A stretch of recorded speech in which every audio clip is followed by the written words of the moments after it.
It doesn't matter. He tapes over my voice with what he wants anyhow. That's true. I think, doesn't that? I identified myself on the first film. Thibodeau over me here. It's the reverse speech part of it that really is. Okay, guys. Ready to go? And good day, I'm Ted Gunderson. I have a radio talk show out of the Amerinet Network, Tampa, Florida, 8 to 10 a.m. Pacific time, Monday through Friday. And last summer, the summer of 1997, I invited Chip Tatum to come on my show for a 2-hour interview. Well, ladies and gentlemen, that interview ended up 26 hours. And I had him back recently for another interview, another 20-some hour plus interview. This man is full of all kinds of information. And before I leave you and introduce you to Chip, let me just mention that my radio show can be heard on Galaxy One Transponder 17, 5.58 frequency wideband audio satellite. So today I have with me Chip Tatum. This man is unbelievable. 25 years, CIA Black Ops operator. Chip, welcome to a video which you and I are going to distribute. Tell the world about what went on behind the scenes in your Black Op operation. Thanks, Ted. Great to be here. Great to be here. Great to be here. Great to be here. Chip never could speak English too well. No, this guy's very intelligent and a good man, great American. I'm very proud to be a part of his, at least spreading the information out to help Chip any way that I can. And we have some books we're going to talk about later on, the Tatum Chronicles, and Nixon's Darkest Secret, I think is, yes, Nixon's Darkest Secret, which we will discuss. But before we go into the books, Chip, how did you become involved in working for the CIA? And I guess we have to go back to your Army training and Special Forces and so forth, right? Sure. I flunked a chemistry exam in the early 70s and ended up being drafted, receiving my draft notice. In lieu of going into the Army or another service, I didn't really want to go to Vietnam. So I joined the Air Force. I was promised that I could be an air traffic controller under their Project Guarantee. They did make me an air traffic controller, but they made me a little bit different type of air traffic controller. They sent me to Army Jump School and Special Forces training, and I became a combat controller. During my first tour in Vietnam, I was on a classified mission. Having completed the mission, we were captured. I spent time in captivity, and when I came out of captivity, we were debriefed by the CIA station chief out of Saigon, Bill Colby. From that time, in 1971 until 1992, I was one of the boys. Okay, now Chip, you joined the Air Force so you could be a traffic controller, right? Air traffic controller. And you were told that you wouldn't have to worry about being in the front lines, right? That's right. Even if I did go to Vietnam, I would be in an air-conditioned control tower hundreds of miles from the enemy. And like so what other jokes do you have for us today, huh? I'd still like to find that tech sergeant recruiter. He probably went underground. If he knew as much about you as I do, he probably is disappeared maybe even, huh? Okay, Chip, so you're over, you had like over 100 jumps behind the enemy lines? Right. And this was before you became involved in CIA operations or before? During. During. So after your capture, you were grabbed by the CIA and they liked, you know, what you'd done, of course. Now, what why were you captured and what led up to that? Was this Operation Red Rock? This was Operation Red Rock. Okay, then let's go back before that. Okay. And tell us about Operation Red Rock. When did you first have an inkling that you'd be involved in this operation? Well, excuse me, just a minute. Operation Red Rock is a code word, right? That's a code name for the particular mission that we were on. And they always have code names, right? Or numbers. Sometimes they have numbers. Right. Okay. So when did you first have an inkling that you were going to be involved in this operation? I had just jumped in, parachuted into NKP Thailand, the base that I was TDY to, and when I landed on the pad, at the medevac pad at the hospital, a chopper was inbound, and when the chopper landed, a Special Forces captain and some other people got off. One of the patients, one of his men was on a stretcher. The captain went in, and the colonel who ran the base was there to meet me. It was an award ceremony. When they were going in, he said something to the colonel, and they all turned around and looked at me, and I knew I was in trouble then. And what happened after that? The following morning at 3 a.m., I was called into the colonel's office. And let me tell you, folks, I was a little airman, just made buck sergeant, and I rarely had contact with a colonel in my life. One time, and that's for disciplinary purposes, in Oklahoma City. And how old were you then? 19 years old. Just a kid? Just a kid. So when they told me I was to report to the colonel, I knew I was dead. I'd done something not wrong. yet. I'd done something wrong, and I was fixing to get it. But Chip, had you had Special Forces training at that point? Yeah, I had spent almost a year in Special Forces training across the United States, Sea Survival School, POW, jungle training, the works. And what did the colonel say to you when you walked into his office? He told me that I was there to join a mission, a team, a joint task force that's been put together for a classified mission, and he gave me the opportunity to talk and let him know how I felt about it. And he said, "How do you feel about this, Sergeant Tatum?" I said, "Well, sir, I'm new in country. I really don't, other than schooling, don't have the experience of someone you need for this. I think you ought to get someone else." He said, "I didn't ask you what you think. I just gave you the opportunity to accept it before I told you you're going anyhow." Okay, so you volunteered, in other words. He volunteered me. Yeah, right, okay. And what happened next? Did you go into training with these people then? With the other crew members? Went and packed up my gear, was on the chopper out of there within an hour. And where did you fly to, and when did you arrive there? We flew about 20 kilometers outside of NKP to outside of a small village where we'd set up a training camp for Team Red Rock. The person that I was replacing was their commo man. He had, on a jump, had broken his leg. And I was jump qualified. I was Special Forces qualified, so I was his replacement. And this was in Vietnam at the time? It was Thailand. In Thailand, okay. Right. And tell us about your training. It was a short 2-week training, really familiarity with one another, because we actually didn't get the mission parameters in until 3 days prior to the operation.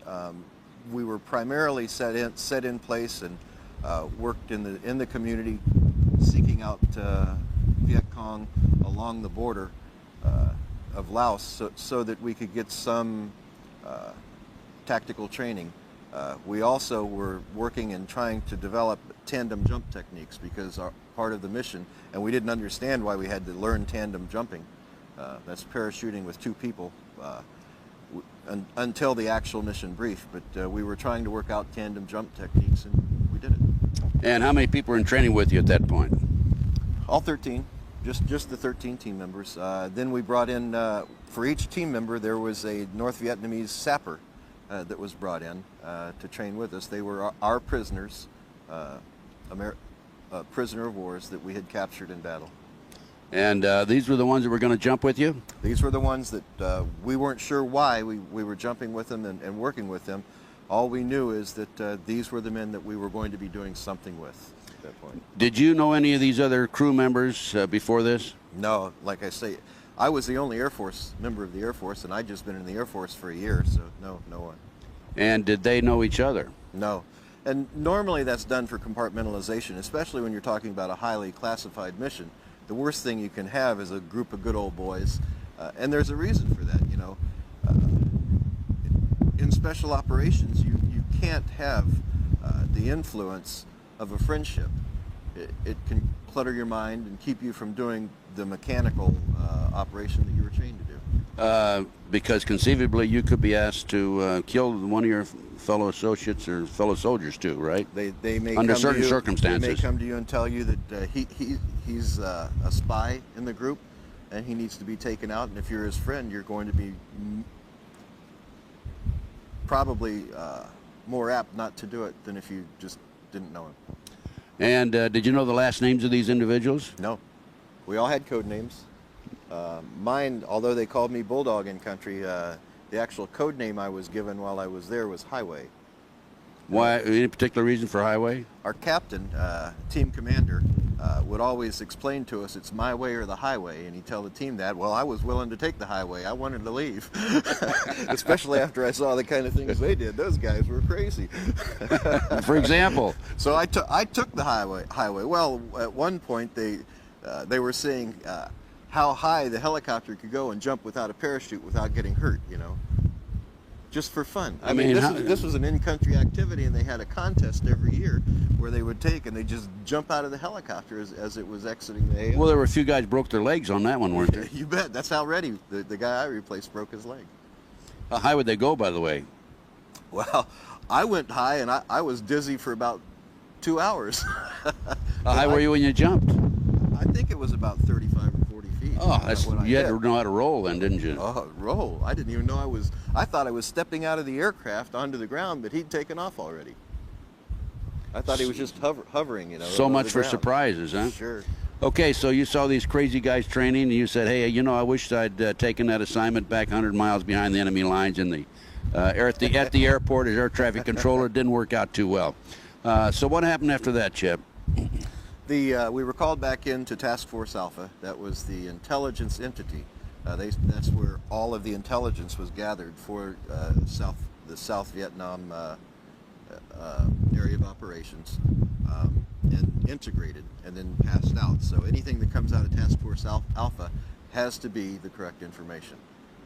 Everyone accepts that as being authentic and on target for our intelligence.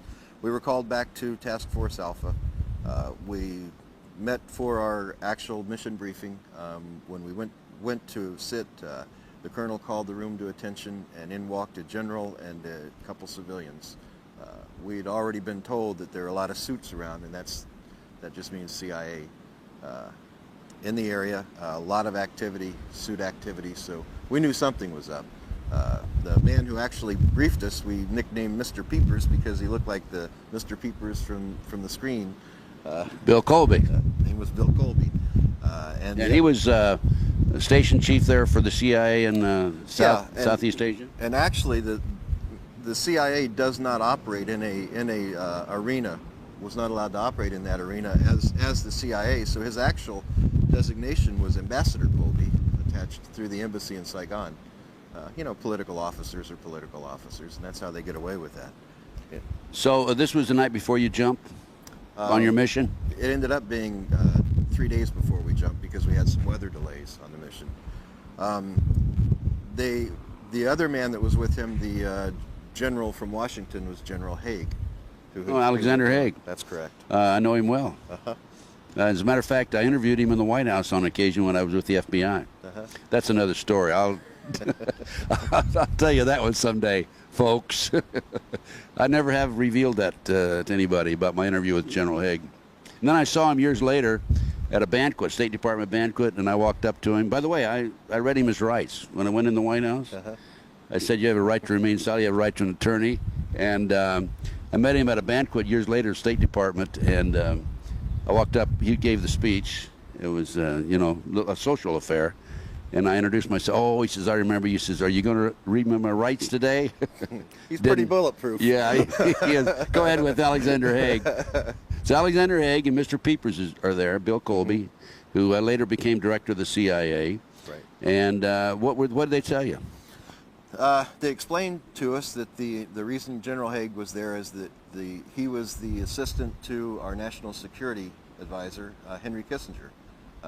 Kissinger worked directly for the president, and the president had decided that it was in the best interest of the country and of the war to see to the end of the war as quickly as possible, and Operation Red Rock was one of those key elements to that.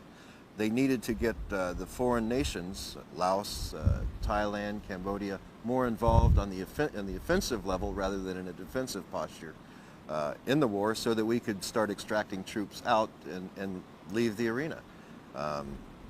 What we needed to do was jump into what they had planned for us to do was jump into one of our allies' countries, dressed as North Vietnamese sappers. That's why we were working with these other sappers. A sapper is what, a prisoner of war? No, a sapper is a Vietnamese communist soldier. Okay. Right. Tunnel diggers, you know, we've all heard about the tunnels over there. Guerrillas. I mean, a true guerrilla. Very well trained. So these sappers are who we were actually going in with to Phnom Penh Airport in Cambodia. The reason it was decided to do this was Lon Nol, the CIA-placed premier of Cambodia at the time, was still fence setting. He just wouldn't get in a heavy offensive posture against the Chinese-led armies of North Vietnam. He was sitting on the fence, so we decided if we went in as North Vietnamese sappers and totally destroyed the assets on the airport, which were primarily supplied by the United States anyhow. They were our aircraft that we'd given him. There were some French aircraft on the tarmac, but not many. If we would totally destroy those assets, it would make him realize that the North Vietnamese communists were actually coming in after his country now. And he'd get off the fence and ask us for help. Boy, it worked too. Well, you said we decided, you meaning people in Washington, D.C. decided. Nixon himself. This was actually Dr. Kissinger's plan. So Dr. Kissinger came up with this idea. Nixon approved it. He approved it with the statement after thorough thought that, and this was debriefed to me by Mr. Colby, that no one can ever know. No one can ever know what we've done to our allies. Otherwise, we wouldn't be trusted anywhere in the world. And was that the case? That was the case. No one could ever know what we had done. And when we were debriefed, with a 25-year classification period. Well, you were debriefed years later? I was debriefed when I came out of the coma in the hospital in 1971. Okay. Now this is what year now again? Going back to the 1971. When you made the drop and you were debriefed. That's January of '71, and then I was debriefed in June of '71. Okay. Okay. So you made the drop with the sappers, right? Made the drop. It was a night jump out of a C-130. Night drop in.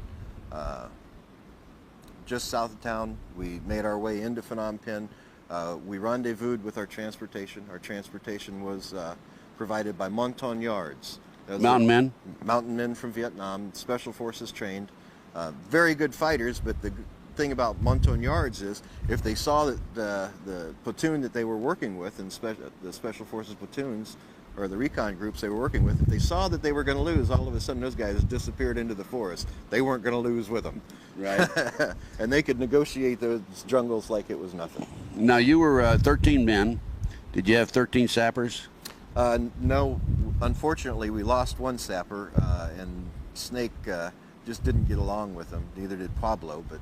Snake is code words for two of the guys in your crew. Snake and Pablo, yeah. They didn't get along with him. So we didn't go in with a full contingency of sappers. When we did jump in, the sappers had figured out that they weren't going in. We had told them, our interpreter told them that we were actually jumping in to turn them over and trade them for American prisoners, and they were in a release program. Well, they didn't believe that. So they had their own contingency plan set up, and when we were when we jumped in, they simply, because they were hanging below us and in front of us for the jump, they simply tucked, caused us to fall and roll, and tried to take us out. And how many sappers were there? 12 then? 12 and 13. And when it was all said and done, there was 8. 8 sappers? 8 sappers we left there. A few of them tried to escape and die as we traversed trying to get to our target. So 5 of them in total? No, 8. You had 4 of them then? Yeah, 4 of them with us. 4 of them died. 4 of them died right after you jumped? Right. Because they tried to overtake you. Now, what did you do with the others that were there that did survive? Well, we had to leave some evidence of who was providing the operation. We had to leave them on the airport, so we released them on the airport and gave them a fair chance to go, and then shot them. And in the meantime, did you commit your act of sabotage at the airport after that or before that? We had several different entry points into the airport. We came in the north side by the munitions dump. You know, when we talk about coming in the north side, we didn't realize that there were mines in this called a dead zone. And it was completely mined between the two fences, and we weren't briefed on that.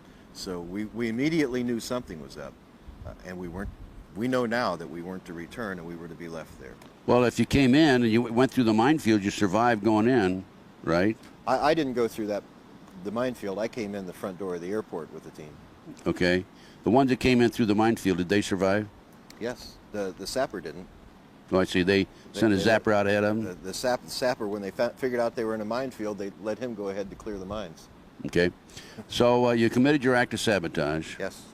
And what about ground forces at the airport, the other side? Well, it was a staged arena. The ground forces had been pulled away.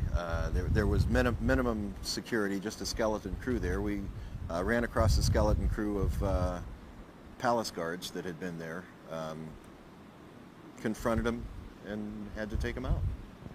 And so was your act of sabotage quite all-inclusive, or was it just kind of a hit-and-miss situation, just to let them know that so-called the North Vietnamese have been in there? No, it was fairly inclusive. We even had air support from pilots, whether flying North Vietnamese aircraft. They dropped some rounds on the airport so that we could ensure that the devastation was good enough to warrant Lon Noel's participation with us. And you've completed your mission. The sappers were eliminated. You left. How many survived coming out of there? There were 13. Every one of us. Every one of you survived. Every one of us walked out of that encampment. Weren't they worried about one of you going and being identified as an Anglo at the airport, even though you're dressed in North Vietnamese uniforms? And there was a contingency for that. We had what's called slap packs. It's a napalm-filled container that we could pour the napalm on the body and pop a magnesium grenade, whiskey peat, and burn their body right there. So they're not there. recognizable then. Sure. Yeah. Okay, you got out, and what happened after that? How'd you get out of there?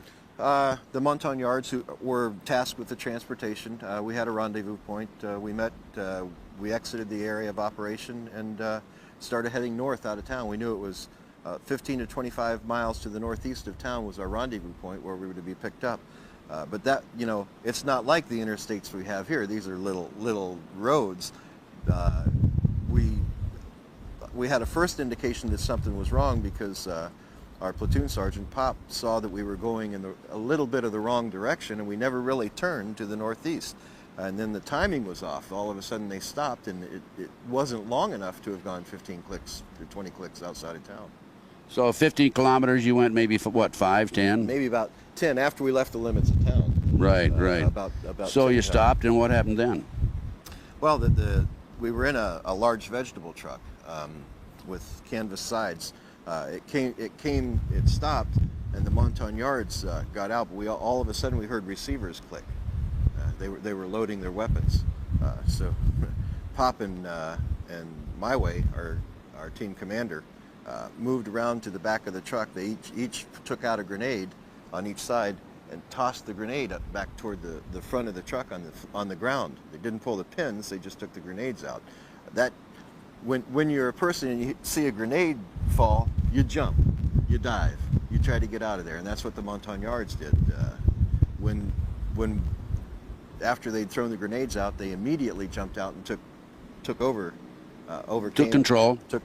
overcame the guards. The interrogation started, and it didn't last long. They asked the first one the question. When he wouldn't answer, they shot him. They asked the second one the question, and he answered anything we wanted to know. And then you shot him afterwards? No. You didn't? Okay, I won't go into that. Okay, now, did you find any situation there, any contingency situation in looking around? I mean, well, as we looked why around, did they stop at that particular location? As we looked around, we went out into the field, and we found that there was a large hole that had been put in the ground, and that was going to be where they were. He told us. We didn't have to look around. He told us that their job was, they were briefed that they were to kill us, and they were to drop us in the hole, and they showed us, this one showed us where the hole was. We actually used that as a command post area to call in aircraft for support, move the pickup zone from where it was to this new pickup zone. We spent some time through the day and into the evening waiting to be picked up. It was quite comprehensive what we had to go through just to communicate out of the country and get an aircraft to come into a place that we weren't. You know, we contacted Moonbeam, which was our airborne command post in the area of operations on HF frequencies, high frequencies, and tried to get them to come in, and you know, the pilot said, well, you can't be there because we aren't there, you know, in Cambodia. And that has only recently, I guess in the past, 10 years or so, come out that, yeah, we really were in there. We really were operating in Cambodia. We really were operating in Laos. And these were classified arenas. So did you have an alternative plan in case something went wrong, that you would be picked up at a certain location there then? The plan that we had, My Way had thought early on, you know, things just, he'd been through a lot of these missions as a team commander. He and Pop had decided, well, things really don't seem as they are here. There's something wrong. And I guess anytime they knew that anytime you were working with suits, you better cover your tail, because they're not going to look out for your best interest. You have to look out for your own best interest. So they did leave contingency plans back at the base with trusted persons to try and pick us up. One of them being a friend of mine who was a chopper pilot. Another being a command post non-commissioned officer in charge of the command post. So, you know, contingency plans were there. However, you had to get messages to them to get those contingency plans in place, and that's what we were trying to do. Now, did you expect the airplanes to come in and pick you up at that point? Yeah, after we talked to them, we finally got clearance for them to come in. One aircraft even came in and circled the LZ ahead of time, making sure the area was clear for the chopper to come in. Then the chopper came in, but from what I was briefed by Mr. Colby, as the chopper was coming in, the colonel who was involved with the operation from Task Force Alpha had caught on that we had a contingency and we were being extracted out of the area. He didn't want it to happen. He was promised a star if we didn't come back. Now, you're telling me you had your own contingency without the colonel knowing about it, and he found out about it. You bet. He found out about it. You are clever, aren't you? Not me. My Way and Pop, Ted. My Way and Pop. My Way and Pop. They were wonderful teachers. They could see ahead. And Pop has severe brain damage today from that. You still alive? Still alive, yes. And so Chip, you have this one location you're supposed to be picked up. Were you smart enough not to go and wait there? The original location or the original? No, we never went there. Okay. There's no You way. went to the new one. After that aircraft came in, when the chopper was inbound to us, we had decided that, well, here comes our aircraft, but they were contacted over radio. It was a rescue aircraft, a King aircraft coming in. They were contacted that there were actually sappers had taken over Team Red Rock. And remember, we were dressed as sappers. We didn't have any U.S. uniforms. If we had been caught in country, we'd been prosecuted as spies because that's against all international law. So here we were, dressed in sappers in a foreign country, talking to these aircraft. I was controlling them down. As a combat controller, that's my job, bringing them into the LZ because it was a very small area. Bringing them in, knowing that we're going to leave. I mean, my heart was pumping. The adrenaline was flowing. I was tired. I was hungry. But man, we're getting out of here. And all of a sudden, the door guns on the Jolly let loose. I was when I was debriefed by Bill Colby. He said the colonel had called them and said that Team Red Rock had been overcome. It's actually sappers, and protect yourselves. And they saw sappers.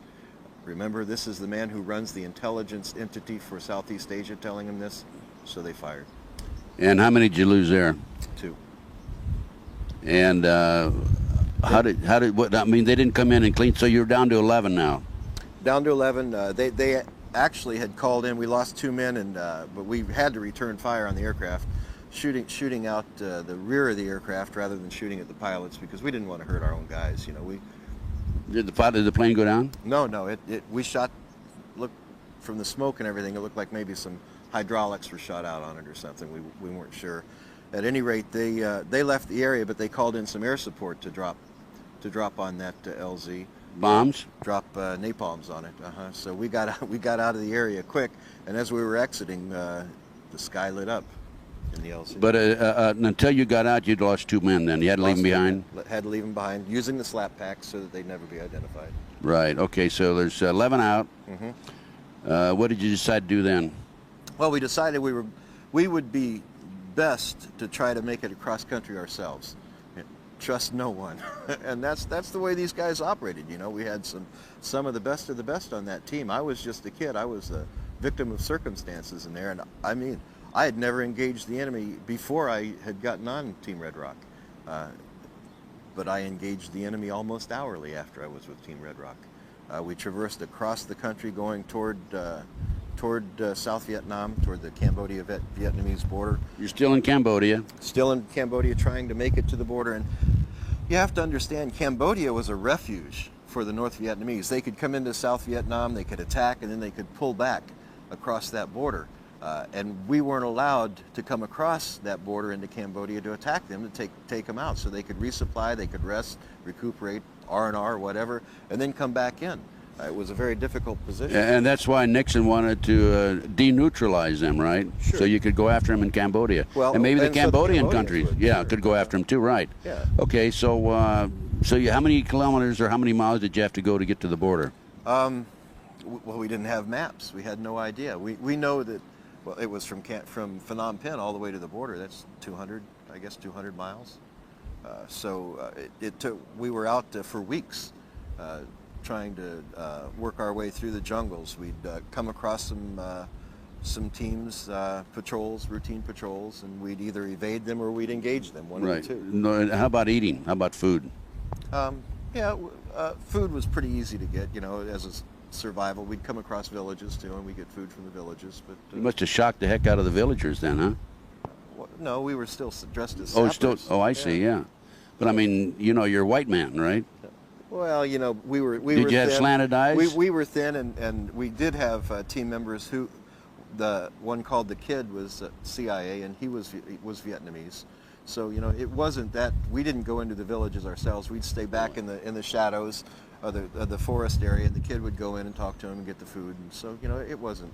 Did he survive, the Kid? No, the Kid did not survive. Okay, but okay, so you made your way across some maybe 200 miles, and how close were you? Within 4 miles of the border. Oh, you're kidding. And then we saw some F-4s circling the area. Looked like they were trying to get into an area, but there was a AAA artillery site, anti-aircraft artillery, firing on the F-4s, and you know we still had some munitions left that we could take them out with, some C4 packs. So we decided, hey, you know, we'll just take this out, and that was probably our greatest mistake. We didn't realize that we were in the middle of almost a battalion-size contingency of North Vietnamese. Battalion size being how many troops? I have no idea. I know that as we counted troops and as we passed encampments, easily over 2,000. And here's 11 men trying to survive 4 miles from the border, and you decided to take this anti-aircraft. Blew it to hell and back, too. I guess you did. But that was a mistake because that brought a lot of undue and unnecessary pressure on you. And obviously they started looking around for, hey, where'd this come from, right? Yeah, and as we'd walk across paddies, the patrols would be coming one way, and, you know, we dressed as sappers, you know, didn't have U.S. munitions with us. All of our munitions were Chinese AKs and so forth. So we would be traversing one side of the paddy while this other team would come across, and Kid would be there and salute them, you know, and hail them, and we'd just keep walking, you know. But however, one time we came right up to the forest area, and we came face to face, and here's this kind of face looking directly into a North Vietnamese lieutenant, and we were in trouble. Obviously. Did you go into combat then, or did you try to? Went right into combat then. Oops, let me see. Where's that AK? Whatever. Huh? You know, they didn't have enough bullets in those for me. My way used to tell me, you know, I was a white knuckle firer because I'd hold that trigger down and melt that barrel. The clips just weren't big enough for me. So you had hand to hand at that point? I had hand to hand. I'd melted barrels. We actually ran out of ammunition. We had to overtake other patrols to restock ourselves. I mean, these guys were good. They were the best, Ted. They were true American heroes, doing their job as best they could. Don't you think there's someday, Chip, that we can honor these men, but there's no way of knowing their last names, is there? Well, you know, Pop knows a couple of them, and I think that someday he may be willing to do that. He does have severe neurological problems. He's able to talk. He knows me. He remembers what went on, but it's affected his motor motor movements, and he's not willing to do anything he thinks that will endanger his family. Can't blame him for that. Not at all, no. And he's still alive, and where is he? What state is he in? Oklahoma. Oklahoma. Good old Okie, huh? Mm-hmm. So what happens? You were captured? We were captured. We spent 92 days in captivity, being moved from point to point in camps. We were actually interrogated by Chinese and Soviet officers. It was never Vietnamese officers. The Vietnamese were there, Vietnamese soldiers in the encampments, because it was theirs, but the actual linguists and interrogators and those who performed the torture were Chinese and Soviet. How many do you have there now in your team? I believe 10, maybe 9 ended up in captivity. So you lost 2 along the way. Mm-hmm. And where did they incarcerate you? They started moving us in the jungles along the border area, not knowing that we were only 4 kilometers from the border. We just know we were being moved.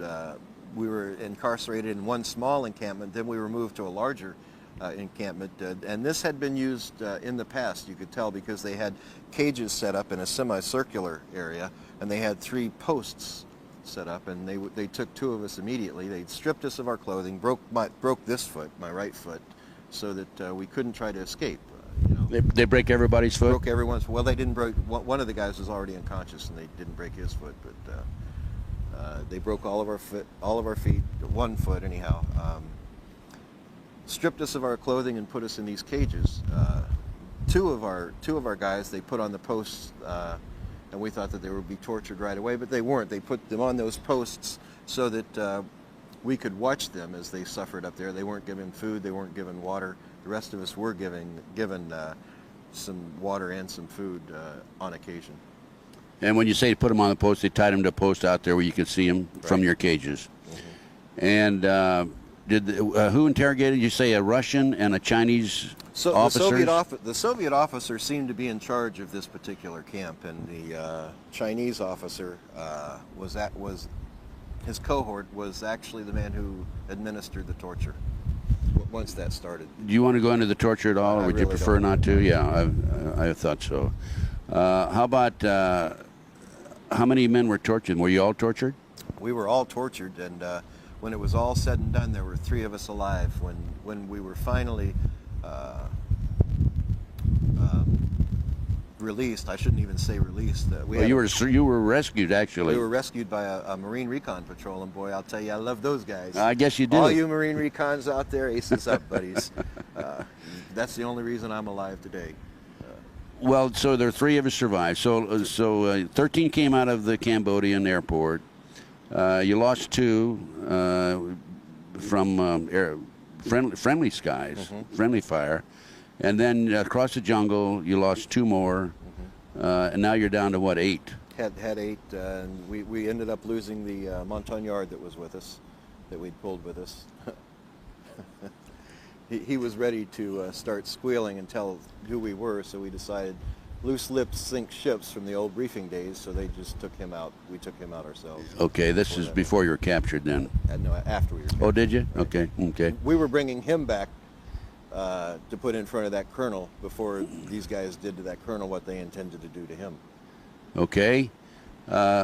So can I mention the colonel that you had a medal on his, a religious medal on his... Our captain. A captain had a religious medal on his, around his neck.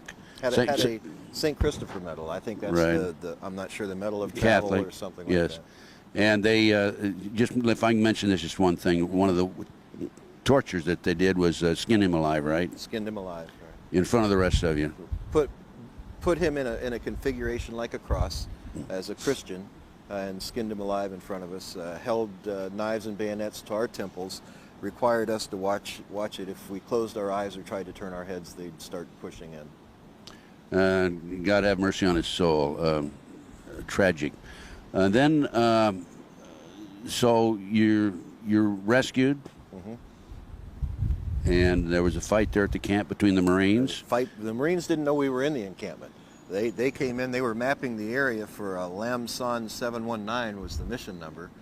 They were just simply in there mapping the area, and they were told if they came across any prisoner of war, do what you need to extract him. So they were actually found out by the guards, and a firefight ensued. Our guys won, and 3 of us were left alive after that. However, one of our guys from a Chinese officer had a stomach wound. That was pretty unfortunate. He was a good Kansas kid, you know. He had a stomach wound, and I was told when we were debriefed that he later died from that wound. We had gotten out of the cages and started running for the jungle, and I recall seeing one of the young Marines go down on a knee, level down on me, and I was running. My weight was on my right leg, and he shot a ricochet. It wasn't a full force bullet. A ricochet hit me in the leg, bent my leg backwards. I tumbled, and I'm also told that a grenade went off, and it hit me in the back of the head across here. Pretty good scar back there right now that rendered me unconscious and caused a lot of swelling on the brain. So I was air-evac'd from Saigon. I was air-evac'd into Clark Air Force Base in the Philippines. Well, did the Marines, if he was firing at you, didn't realize you were an American? They didn't realize we were there. They didn't know we were there. And at what point were the Marines aware that they had some POWs on their hands? Our team member that was shot in the stomach started yelling in English to them, and so they realized that there were some in there. Good. Okay. He saved our lives. And so you came out, and you went over to Clark Air Force Base after that. Right. And that when I finally came to later, within 3 days, that man from Saigon, Bill Colby, was there to debrief me. And at that point, he told me that I have 2 choices. I can work directly for the CIA, or I can stay with the military, which I've had such great experiences with at that point, and work under the operational control of the CIA. Well, you know, honestly, I figured, hey, you know, I've got this tour in Vietnam. I can stay in the States now. I never have to come back. I said, okay, I'll stay in the military, because with the CIA, I know I could go anywhere, you know. But I had a government commitment still, so I said, I'll stay with the Air Force. You guys can control my assignments. Little did I know that I'd spend more years back in that arena, working later for a company called Air America. In the debriefing session, if you can tell us this, were you informed of the fact that as to who put the orders out that none of you should return, none of you should come back alive? He told me that it was Nixon gave the order that no one can survive. And Bill said that when he got that order in, Haig and Kissinger disagreed with it, but the orders came from the commander-in-chief himself. So he had to plan the contingency as such. He said, but Sergeant Tatum, I planned it so that I knew you guys could overcome this obstacle. The 2 mountain men. That's right. But we just didn't have a contingency for the rest of it. Nothing you can do. When you have a United States Army colonel and United States Air Force colonel both become traitors to their country. Where are these colonels today? I don't know. Okay. So much for that question. That's the safe answer. I wouldn't put money on that one. Okay. Anyway, so be it. Let's leave that as is. You come back, you go to work for the Air Force on a contingency plan to also work with the CIA, right? Operational control. All my orders at that point would be controlled by the Central Intelligence Agency. They would work through... actually, the position that they used to work to gain movements, as I would receive orders and see who signed the orders, was a person who would be seated as the Deputy Director of Intelligence to the Joint Chiefs of Staff. And most of the orders that I have, you'll see, I have, they may be in there, one of them may be in there. You'll see that this person is the person who would sign those orders through the years and actually move me from one place to another. At one point, that man's name was Colin Powell. So what was Colin Powell's rank at that time? I think he was a 2-star general at that time. That position was a 2-star position. So in essence, you actually went to work for the CIA, even though you were in the military. Even though I was status. In the military, and pretty illegal. You know, you can't. We couldn't draw checks from 2 entities, double dip, but our operational efforts were all controlled by the CIA. And what were your assignments after that? You came back, you recovered, you gained your health back. When you were being taken care of physically, regaining your health, was Pop with you, your friend from Oklahoma? No, he had been sent straight back to the States. His head wounds, he received head wounds also. They were so severe that he had to go straight back to the trauma and care center. So that was the end of your relationship or association with Pop? Until later years, yeah. Until later years, okay. Right. You've been in touch with him since then, okay. But right now you're going to work, you're still in the Air Force, you're going to work for the CIA.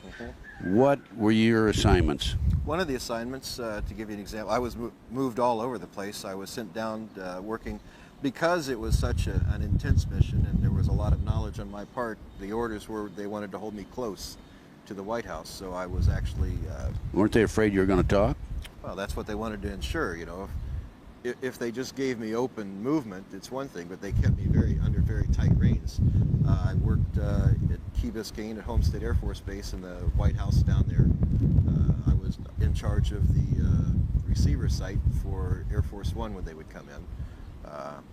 In addition, was Nixon the president then? Nixon was the president then. Weren't you a little nervous over that?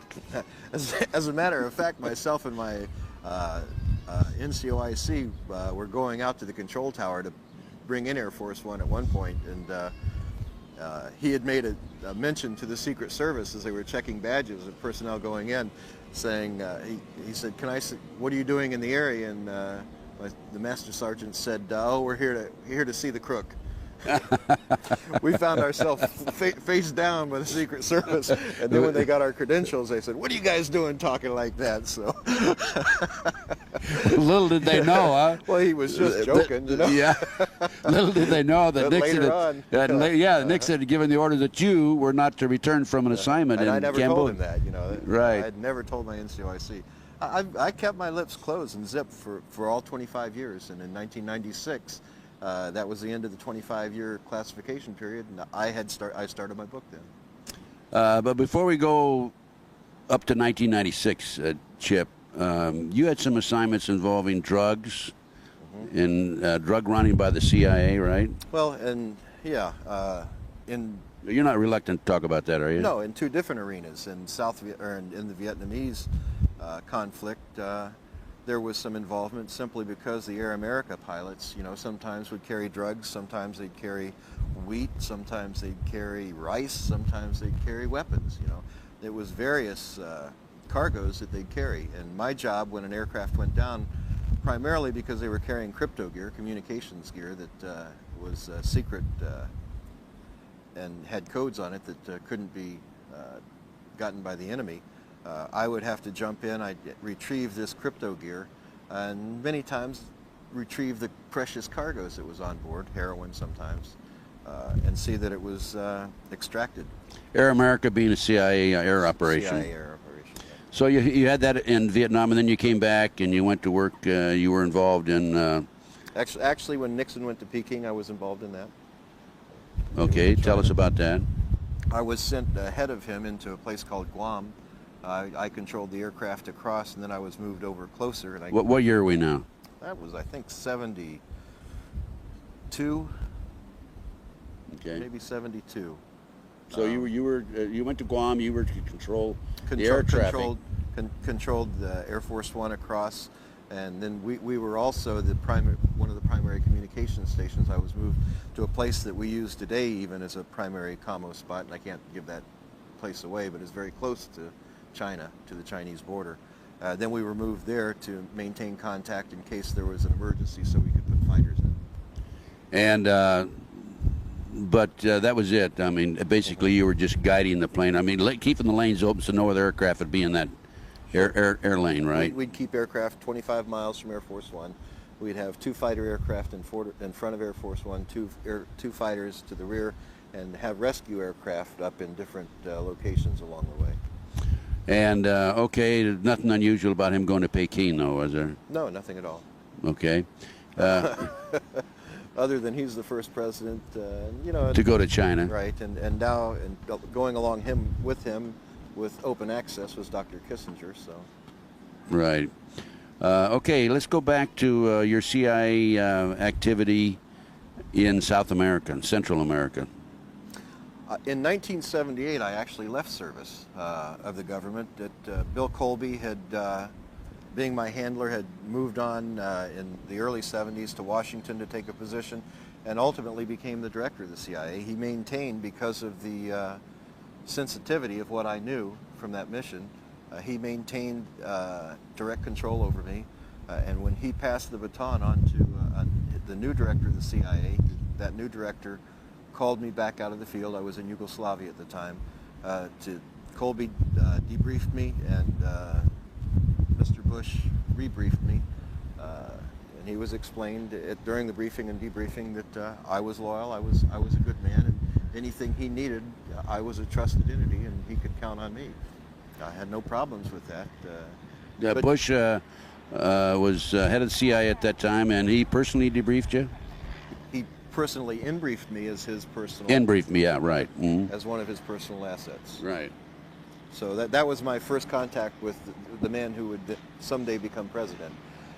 Bill had become a good friend, Colby, through the years, and worked with me, trained me, taught me the ropes, and he told me, he said, Chip, you do have some enemies in Washington. You know that Haig and Kissinger are very powerful men. Nixon's a very powerful man. You need to be sure that maybe you need to leave government service. You don't have me up here to protect you any longer. So I did. In '78 I left.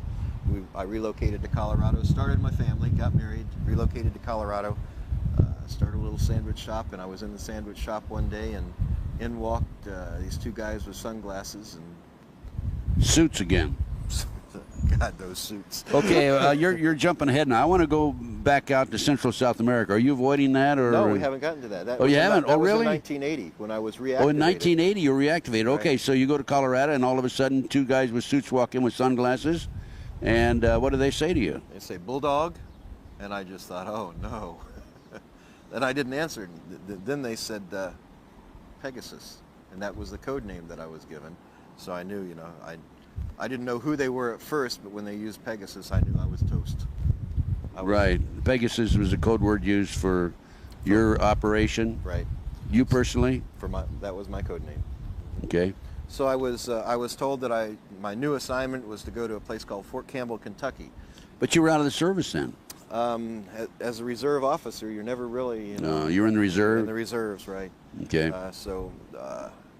I was reactivated. I was sent to a place called Fort Campbell, Kentucky. They decided after the problem in the desert, trying to get the hostages held in Iran, where our aircraft all went into one another, that they needed a task force set up for anti-terrorism. So they decided they'd put together an aviation task force at Fort Campbell, Kentucky. They took CIA assets, CIA officers, they put them under the control of the National Security Council, and they built this new unit called 160th Aviation Company that really wasn't on any of the military TO&E equipment lists. So there we were. Another covert operation. Another covert operation building itself in Fort Campbell, Kentucky. During the time from 1980 through 1984 that we were building that unit, testing different techniques of flight, testing different flight platforms. A lot of them I can't talk about. We would get into some heavy losses because we were doing things that never were done with these helicopters and other aircraft that we were flying. And so on one particular occasion, we lost one of our unit commanders, a major, flew into some high power lines during a nighttime exercise. He was killed. His co-pilot, a warrant officer, had his legs cut off. During the post-crash investigation, a man from Washington came in and he identified himself as Jake. He was accompanied by another man who wouldn't identify himself, and so we just nicknamed him the Snake. Jake the Snake. Jake and the Snake. That's who was there. He was a pretty slimy guy, We would later find that Jake was a person who was attached to the NSC, and his actual name was Oliver North. And that's your first contact with Ollie North? That was my first contact with Ollie North. And so what happened after that? We had, the United States government had pushed for a little rebellion down in Central America. a place called Nicaragua. They had pushed and helped organize a group of rebels called the Contras. They talked them into fighting against the Sandinistas. I don't know why. I have some ideas why, but I won't get into just my ideas because I don't know why, other than someone thinking that it's a terrible thing that a country have its own sovereignty and not do like we are. Have this And not be ruled by the CIA. Right, right. At any rate, the CIA promised that they would fund and they would back this rebellion, but a man named Boland came out with an act in Congress that after we had set this thing up and it started, the war was in full swing down there, didn't allow us to support them any longer, except in a humanitarian effort. So the next thing I knew, I guess because of my contact with the then Vice President of the United States, who actually oversaw by National Security Decision Directive Number 2, actually oversaw all intelligence operations. George Bush. George Bush, having been personally handled by him, and him knowing that I was reactivated and working in this Special Operations Unit in Fort Campbell, Kentucky, they said that we want you to go down posing as a humanitarian down there. And in the briefing with North, I said, what do you mean as a humanitarian? He said, you're going to be a medevac pilot now. You're going to fly medical aircraft into these Contra camps. That's humanitarian. It's allowed. And you'll serve, in the briefing he said, you'll serve 3 entities. You'll serve the United States Army as a medevac pilot. You'll serve the United States Embassy through the military office. And you will serve, and that was CIA, that portion. And you serve the Pegasus operations, that we'll call it, because of your code name. And Pegasus operations are directly controlled by the NSC. Now, was this North give you this briefing in Colorado when you walked into your shop, or was this later? No, this was much later. This briefing was actually done in Fort Campbell, Kentucky. Then the next thing I knew, North gave you the briefing there? Right. I had. So North walks into your shop in Colorado, says, "Hey, come on." No, two agents walked into Oh, it the wasn't shop in North. Colorado. I thought No. Jake was North. No. No, okay. Well, Jake was, but Jake and the Snake came to a crash investigation where my commander had gotten killed. I see. Okay. At Fort Campbell, Kentucky. Right. So the people that walked into Colorado, that was not They North. were just a couple agents coming in to let me know I'm going back to work. Okay. All right. And then you were briefed by Ollie. I found that they were actually NSA. Okay. So You want to explain what NSA is? National Security Agency. They do a lot of the background checks and everything in the United States. A lot of the spooks who listen to everything that's said here is NSA. Right. The communications mainly is their job. Uh-huh. Like wiretaps and keeping track of all of us via the telephones, and that's their job. So you're in Fort Campbell. You're given this assignment. You're going to be flying in and out medical supplies, right? And where are you flying these medical supplies out of? Out of the Contra camps. When I finally went down posing as a medevac pilot, we went into the Contra camps. We'd always take coolers in. Usually the coolers going in were C4, explosives, grenades, things like that. And we would bring medical supplies out, and those medical supplies we would bring out in these coolers, big 124 quart coolers, was actually packages, bricks of cocaine. Okay. Did you actually see this? Actually saw it, actually tested it. And where did you do this? We did field tests right in our medevac offices in Pomeroy Air Base. So before you put it on the plane, you tested, make sure it was real cocaine? No, we tested them on several occasions. We didn't test every package, but some occasions they were delivered to our operations headquarters at Pomeroy to take to an aircraft at a different location to fly out of the country. And whenever that happened, I would actually do a field test on it right there. On occasion, when I could get away with it without anyone seeing me, I'd do a field test on the aircraft. That was pretty hard to do. Chip, you're flying out of what airfield in the United States? In Honduras, we were flying out of the Contra camps into 3 airfields. One was San Lorenzo, one was Pomeroy, and the other was in the northern part of the country called La Mesa. From there, the coolers were picked up by C-130s, C-141s, or civilian 123s. C-123s run by a company called Corporate Air Services out of Ilopango Air Base in San Salvador. Corporate Air Services also being CIA. CIA.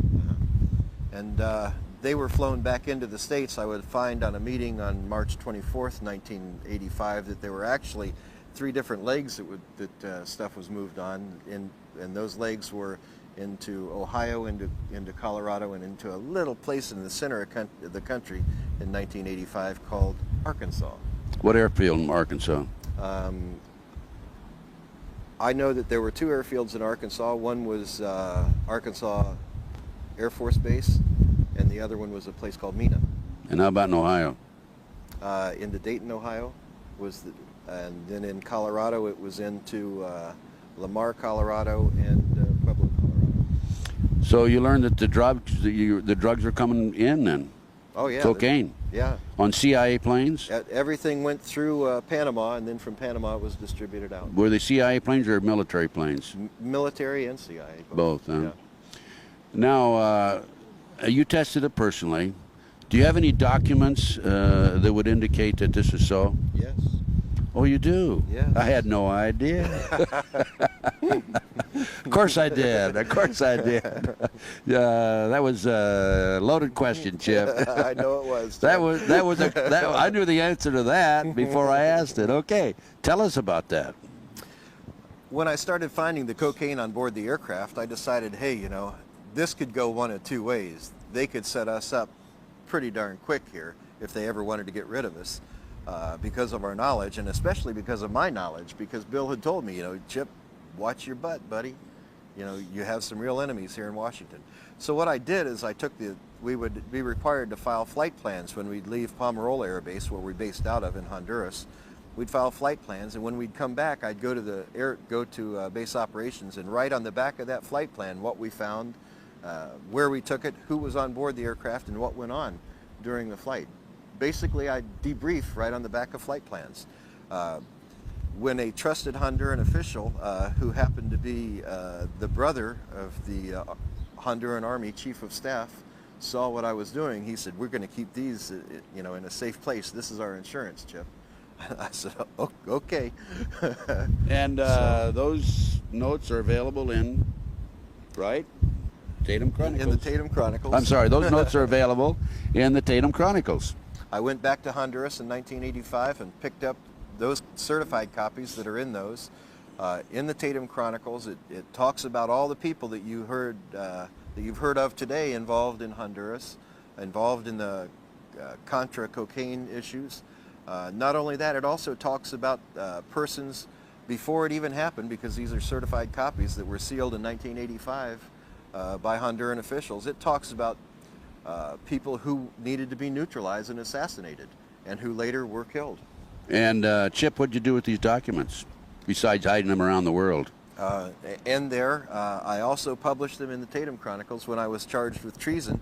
I was told to give these documents up, or I'd be charged with treason and be put to death or spend life imprisonment. So I called the Secret Service officers that came in and told me that were tasked to tell me this by the president, and I called them in and I said, "Okay, boys, I've got the documents for you. Come get them." In the meantime, we published this, sent it to the White House Library, sent it to the White House, to James Dorskin is his name, the personal assistant to the president, Clinton. Sent it to Mr. Bush, sent it to others involved, and to Capitol Hill. And then I gave these guys the copy, the Secret Service agents, and they said, "You just signed your death warrant." I said, "Kill me, boys. Let's go." And I might also mention that you had some other papers and other documents you held back, right? You know, over 25 years, I was able to compile quite an insurance policy. These documents are nothing compared to those documents. I feel comfortable in coming forward with these, and the only reason I'm coming forward with these, I had no intention of ever doing anything with these, but when they went after my wife, they went after an American citizen, and that's unacceptable in my mind. Going after other foreign intelligence officers, foreign politicians and all, you know, that's just part of the spook business. That's what we did in counter-espionage, but you don't do that against our own citizens. When you try to neutralize an American citizen, you've gone against everything I believe is right, and I'll do everything I can to expose the men involved. Now, you have other documents around the world, right? You have videos and printed matter. Videos, audios that have been placed on the videos, many video clips of different meetings I've attended, different orders being given, documents that have been put on the video. You know, technology is great, Ted.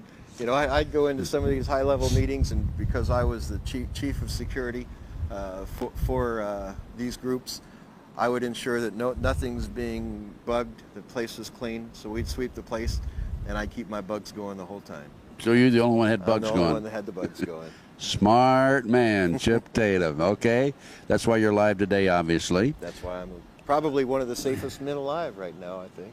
I would think so, because if anything happens to you, then these come forward, right? That's right.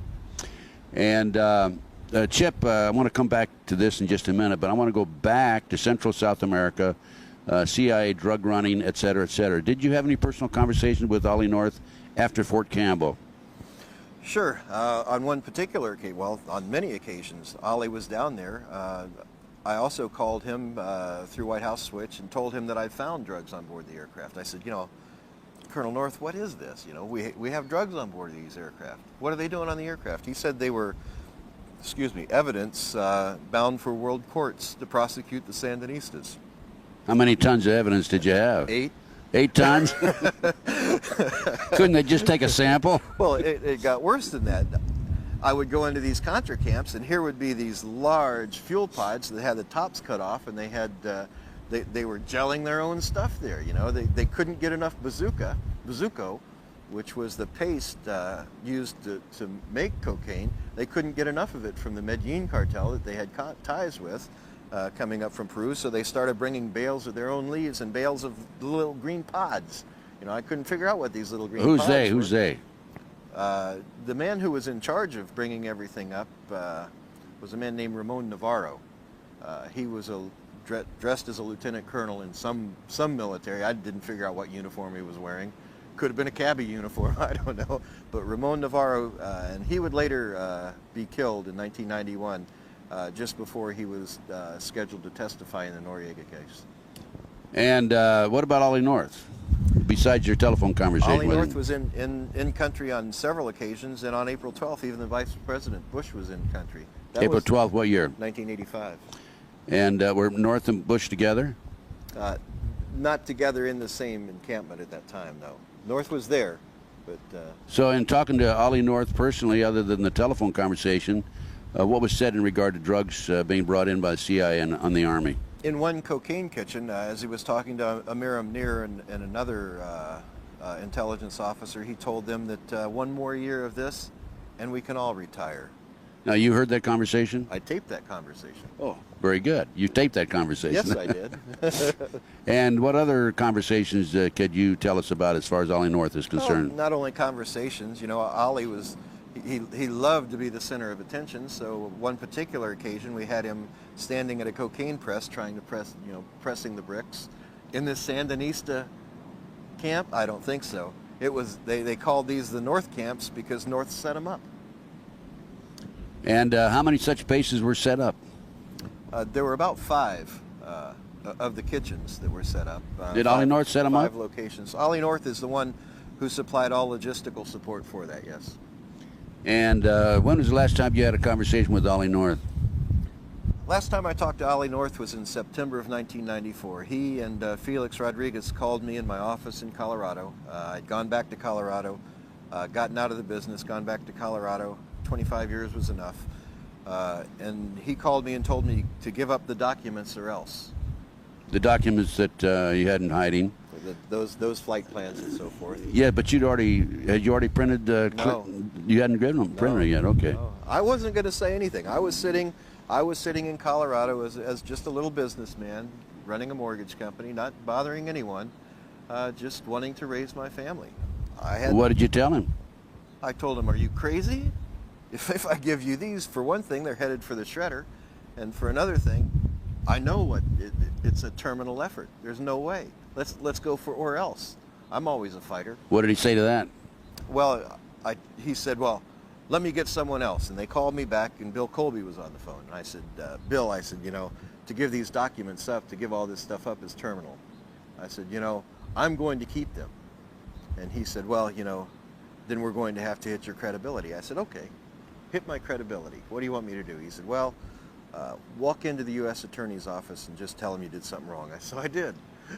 What'd you tell him? Walked into the U.S. Attorney's office. I wired myself some money out of an account down across the state line, and then into my corporation. Then I took it out, and put it into my personal account. And because in the mortgage business that can be considered embezzlement. I told him that I participated in wire fraud. Arrest me, please. And so they did, but then they found out, once they put the attorney on it, they found out, well, you know, it's really not, the mortgage industry really isn't regulated in Colorado. I said, listen, I'm going to admit to this, because they said that they wanted to involve my wife in it. I said, but you guys have to promise you leave her out of this. They said, okay. I said, let's go forward with the pleading. So I stood in front of a federal judge, and I said, and he asked me if I did this, and I said, yes.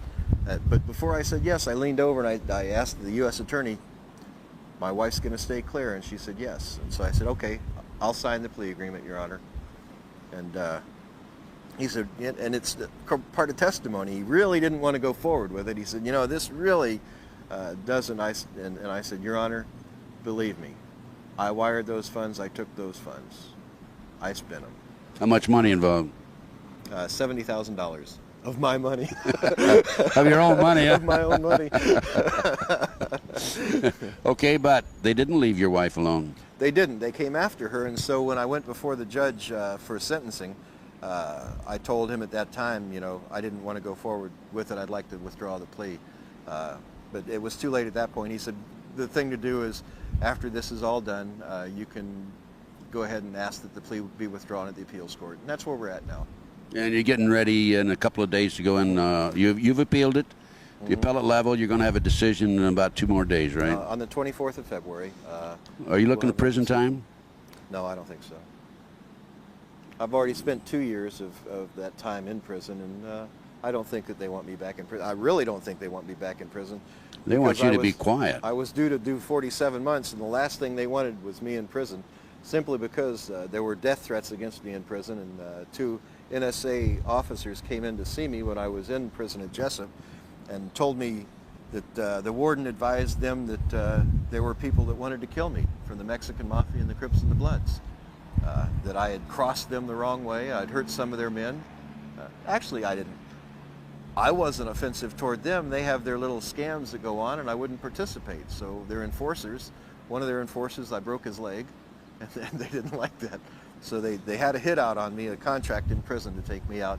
And the NSA came in and said, you can't allow this to happen. If you're killed, those tapes will come forward. And I said, that's right. And they said, well, you got to give us the tapes. I said, kids, are you crazy? And it's unbelievable. They send such young kids in. At least they could send somebody mature, you know, that I would have a little respect for. But they send them young and dumb. That's the way they do it. Well, there's 2 factions in the CIA, I understand now. The graybeards and what do they call the other faction? The snot-nosed Bush kids? Yeah, that's it. Snot-nosed Clinton. Snot-nosed Clinton now, huh? Snot-nosed Clinton. Okay, Chip. So didn't they charge you with treason at one point? Well, yeah. When I was held in prison before the trial that I went through, they told me that if I didn't give the documents up, I'd be charged with treason. And I said, okay, let's dance. And that's when I actually published this, gave them their copies, and went forward and right in the Tatum Chronicles. I mean, the Tampa Tribune caught on to it pretty quick, and did a big article.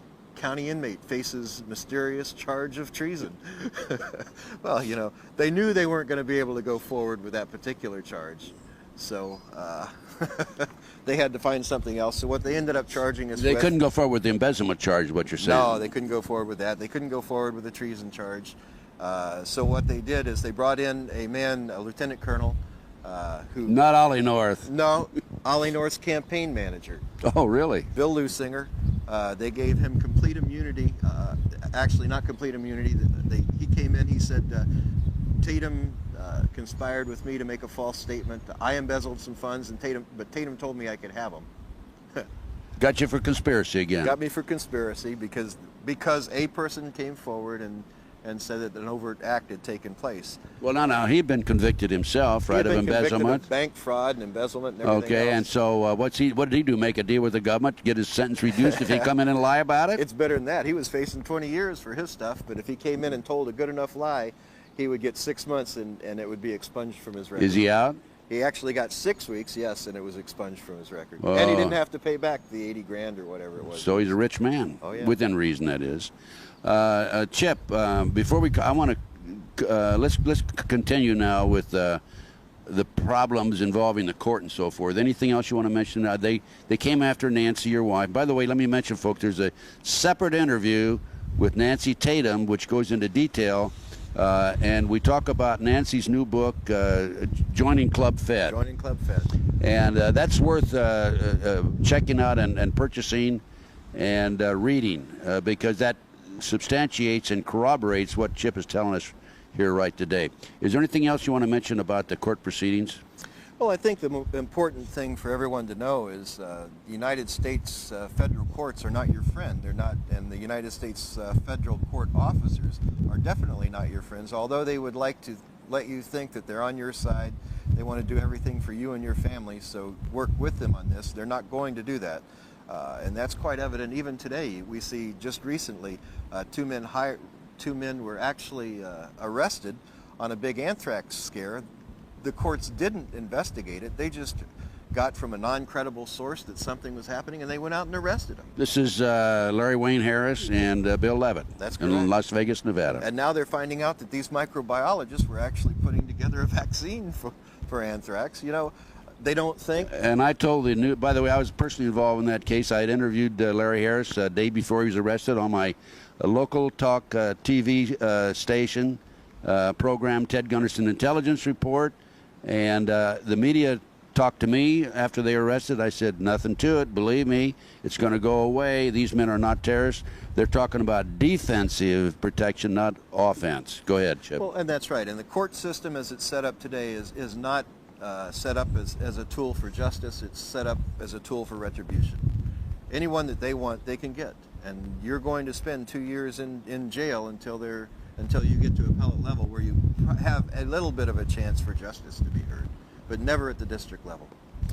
Chip, going back to George Bush, how many conversations did you have with George Bush? Hundreds. Hundreds when he was head of the CIA? By phone and in person or both? Not as many, probably about 30 at the CIA, but more post-CIA after 1986 when I was placed into what's called the operational subgroups, where I worked alongside Danish intelligence, Turkish intelligence, British intelligence, Mossad. We had groupings of foreign intelligence officers that worked directly under the Vice President and later the President of the United States. Did George Bush have knowledge about the drug operation coming out of Central America and South America? Yes. Explain. Well, he was in one of the camps. It, Produced the cocaine. yeah, but did he know about it? He was standing at a press. George was also, in addition to Ollie. George Bush was standing right at a cocaine press. And did you have a picture of that? In a place called Roos. I have a picture of something.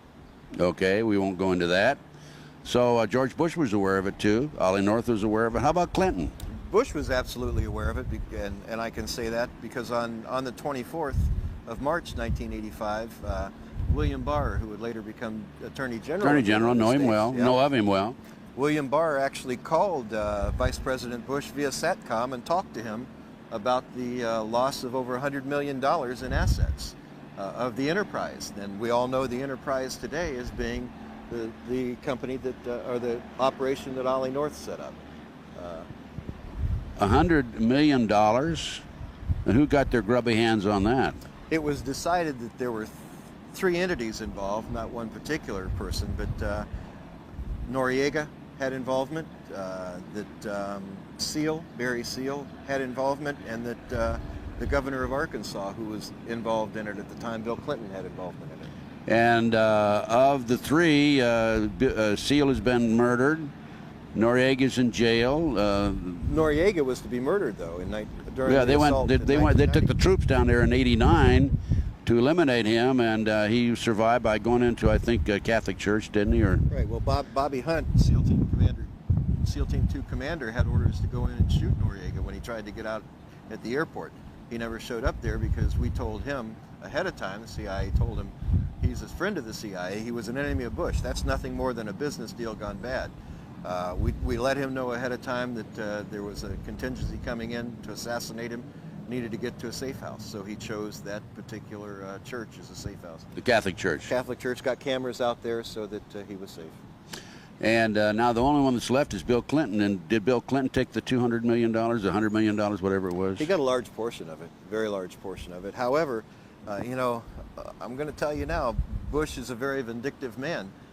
I don't think that Clinton's out of the water with it. You know, I think he's still in some hot water, and that could be a lot of the pressure that he's seeing today. It may be a little bit of a vendetta to get even. You never have to get even tomorrow, Ted. In the business that we're in, you never push for something to happen right away unless there's an operational need for that. Time is always on your side. Time down the road, whatever. You're talking about the Monica Lewinsky situation, right? Yeah. Maybe that has something, maybe it doesn't. If you look historically, I know that I was told that Bush was going to leave bugs in the White House when he left. Why would he do that to another president unless he had a personal interest or personal vendetta there? The bugs in the White House, folks, don't mean electronic bugs. You know, the best bug in the world or the best information in the world is called human intelligence.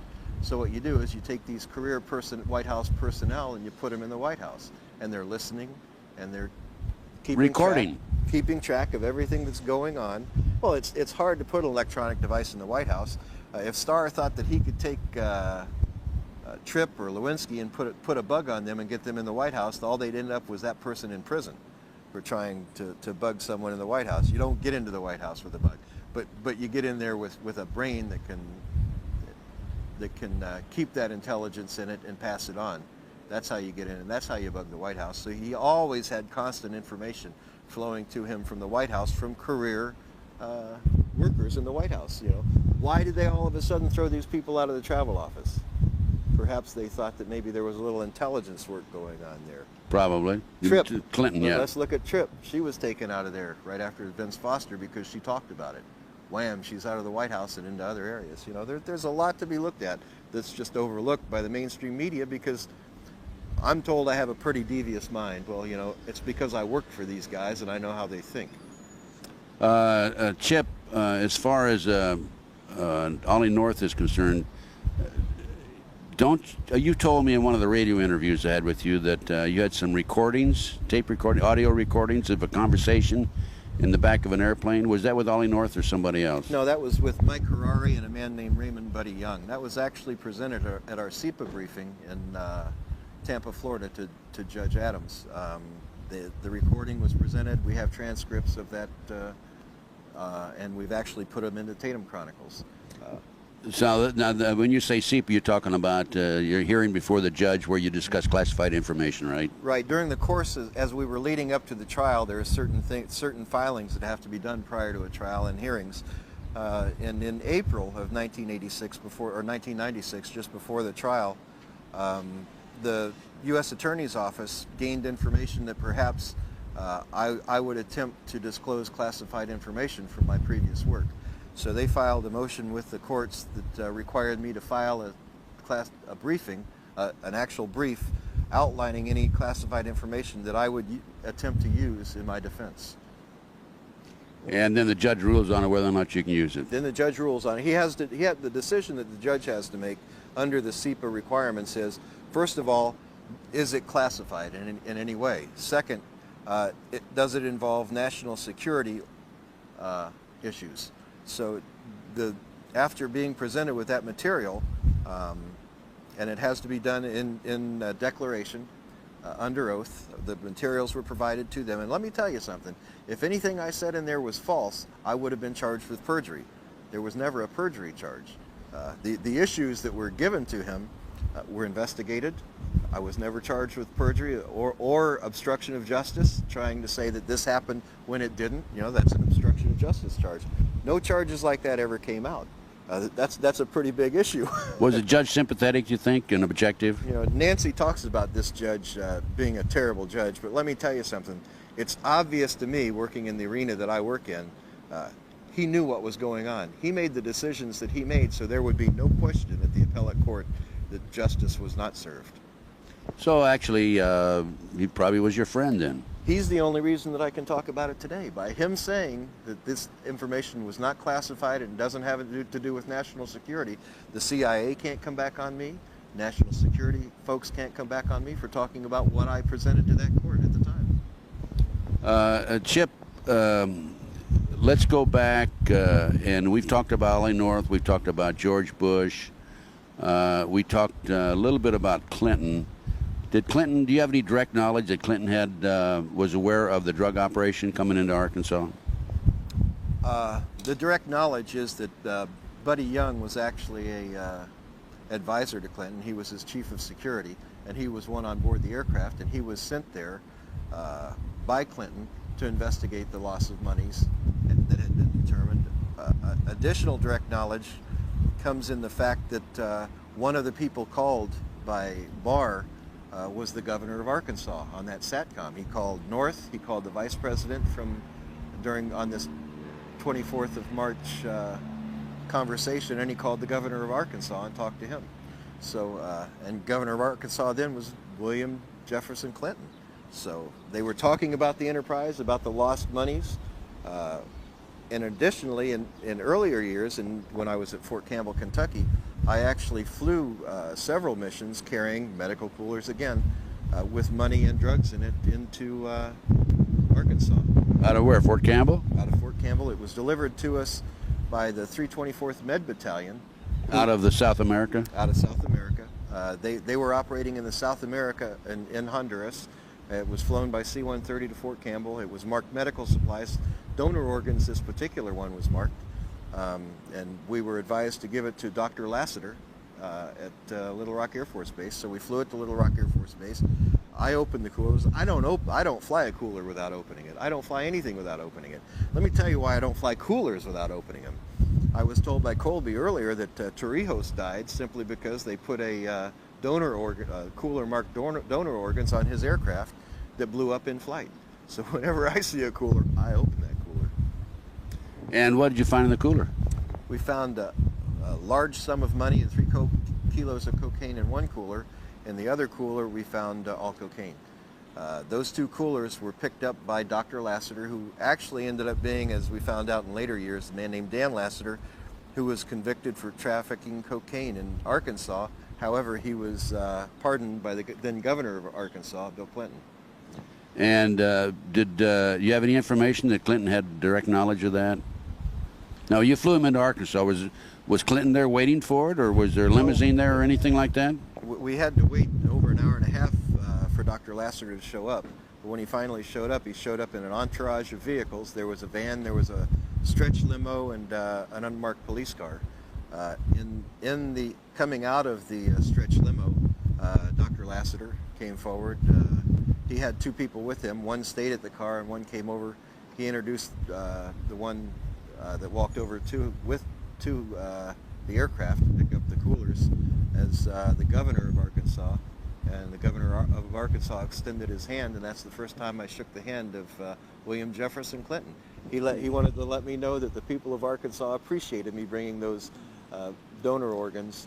That because he didn't know you'd looked into them. He didn't know I looked into it. Do you have that in your book? Yes, I do. Yeah, that's in again the Tatum Chronicles, right? Okay, Chip. Now, what about the truth serum, truth drug that the CIA used? We need to talk about that. Sure. People can be alert for it. You know, I talked a little bit about in those containers down in South America, the processing that was done, and during the processing of cocaine, there were these little green pod-like things. I would later find out, working on the international side, that these little pods came from the nightshade family. They were used to produce a chemical called a form of what's called scopolamine, but it's a much stronger potion than what is commercially made. This stuff's made from the orange blossoming trumpet from the nightshade family, and we use it. We nicknamed it. It's called Burudenga, the voodoo drug. We use that to drug a target. We can put them under our complete power with a properly induced drug. They'll do whatever we ask them to do, and when the drug wears off, they won't remember anything that went on during the drugging. Used quite extensively. Used quite extensively. Used quite extensively, yeah. You know, every time I hear of an instance, to give you an example where an assassination is committed and someone comes forward and on the political side, now not just in a small town, but on the political side when there are political assassinations like Rabin. I was in prison at the time, but there's no doubt in my mind that was a Burundanga assassination.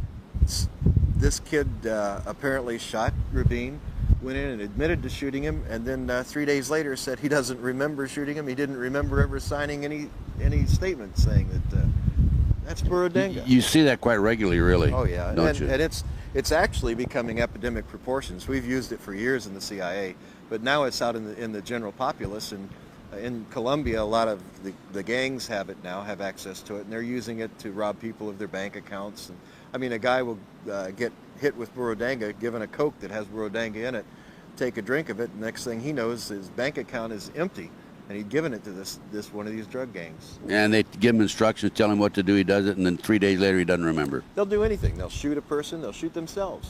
They'll do anything you tell them to do. What about drugs that the CIA uses to induce heart attacks and death? Those are usually two-part poisons, compounds, so that they're not connected to a poison.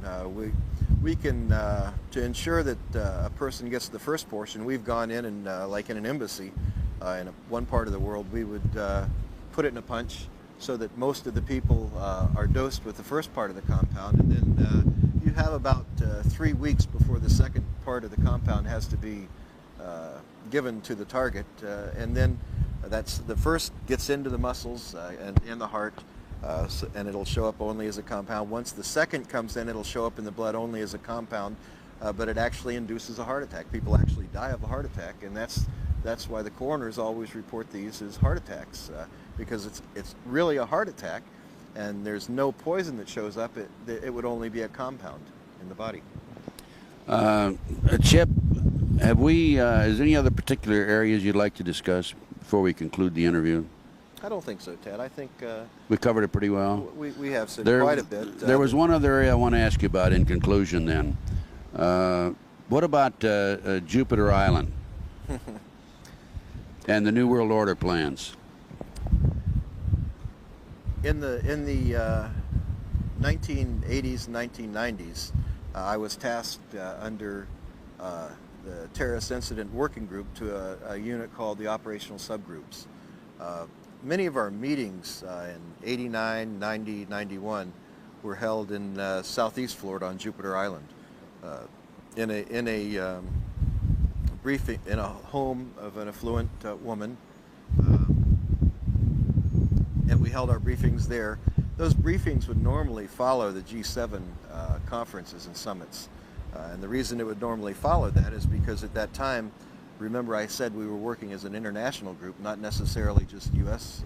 Intelligence officers.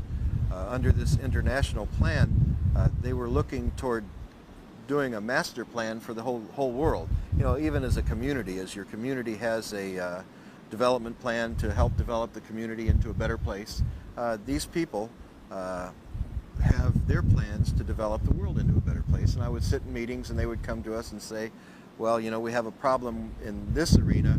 We have a very uncooperative government, say in France. We need to do something there. So it would be tasked over to the operations and plans section of the operational subgroups to come up with a plan on what to do. So we would go into our planning phase. We'd look into say France, and decide, well, you know, the president in France just isn't cooperating here. You know, he's kind of a loose cannon. What can we do? Well, let's do a little counterintelligence work, incite some riots or something like that. And that's what we did to help neutralize these countries and these leaders. Sometimes we go into a country and wipe out that leader's bank account and let him know, you know. But you had the power to do that. Sure we had. Well, didn't you have a situation in Central or South America where the leader of the country was not cooperating and he thumbed his nose basically at the CIA? U.S. government, and you said, well, within 2 weeks, your brother or one of your relatives would be eliminated. Is that true? Daniel Ortega, the president of Nicaragua. We didn't have to pose that whole war down there to get him to have elections. All we needed to do was neutralize him, and we knew that all along. We went in. We told Ortega, "You're going to hold free elections within, and you need to announce that." He said, "Well, I'm not going to do it." So our emissary came back and told us he's not going to do it. We sent him back down. Once it was given to the subgroups, we sent him down and told him to tell Raphael, or tell him that Raphael's going to die in 2 weeks. Raphael was who? His second cousin. Okay. Good friend of his, one of his best friends. And so he put thousands. He put him in a compound. Was protected by a large contingency of troops. But on the day that we told him he would die, he died. You want to say how he died? Rocket fire. In a car? Well, no. In the compound, it was rocket fire, but we also had people on the ground there too. So. Whether it was rocket fire, whether it was a bullet to the head, Well, now Jupiter. There wasn't enough left to tell. Unfortunately, now Jupiter Island. Who were? Let me qualify. Okay. Within 2 weeks, Ortega announced that there would be free elections in that country because he was next. Right, and you told him that. We told him that. How about going back to Jupiter Island? Who attended these meetings in Jupiter Island? Had quite a few big names in those, and I'll talk about a couple of those, but I won't go beyond that because I like talking.